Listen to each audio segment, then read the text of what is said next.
আমাদের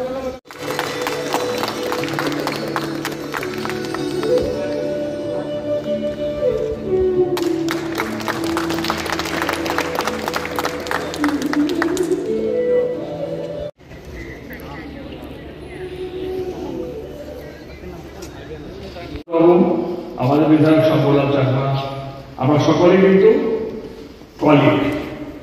এখানে আমাদের প্রদীপদা আছেন, যিনি ধর্মনগরের সমস্ত কিছু অন্তর্নিহিত ভিত্তিতে এগুলো দেখেন, আমাদেরকে পরামর্শ দেন।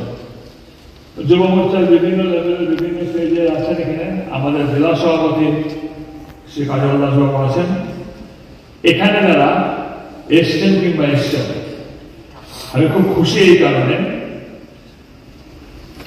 সবাইকে এত আন্তরিকভাবে আমরা চাই যে আমি এই মঞ্চ পাবলিক প্ল্যাটফর্মে বিশেষ করে মেয়েদেরকে বলবো, you are from Odisha. I think that you know Bengali. Huh? I understand. But can't speak. But if I tell you Bengali, you can understand? Yes. Okay, fine.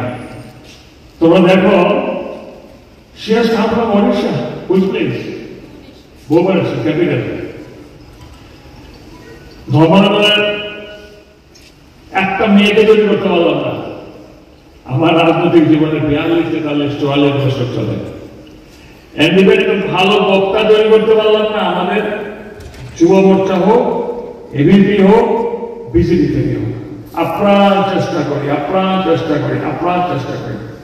মাঝে মাঝে আমার যুব মোর্চার ছেলে আমার সাথে রাহুল উঠছে, সিদ্ধার্থ উঠছে, কিন্তু রাহুল ভালো বক্তৃতা রাখে, সিদ্ধার্থ বক্তৃতা থেকে অলসন চলে যায়। আমি আমার ধর্মনগর সিচুয়েশন বলছি, এই ধর্মনগর সাব ডিভিশনের সুবক্তা কিন্তু না ছেলে না মেয়ে কেউ উঠেনি এখনো, যার বক্তব্য শোনার জন্য আগ্রহ করে মানুষ বলবে না এখন সে বলব।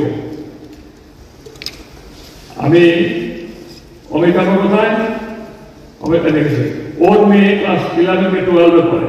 এখানে একটা প্রোগ্রামে আমি জিজ্ঞেস করলাম, এই হল ভর্তি মানুষ, সব স্টুডেন্ট, পলিটিক্স ইন্টারেস্টেড কে? একটা মেয়ে হাত তুলল। ওর মেয়ে সেকেন্ড টাইম পলিটিশিয়ান, বুঝে গেছে, সি ইজ ইন্টারেস্টেড। যারা পলিটিক্স ইন্টারেস্টেড হবে, যেটা নরেন্দ্র মোদী বলছেন, ওই घर से आना हो जिस घर में कोई पॉलिटिक्स नहीं किया है, কিন্তু তাহলে ফ্রেশ মাইন্ড নিয়ে, ইয়াং এনার্জেটিক ক্যাপাসিটি, জিল নিয়ে যে পলিটিক্স আসবে, এখানে আমার একটা suggestion, competitive highest level of education.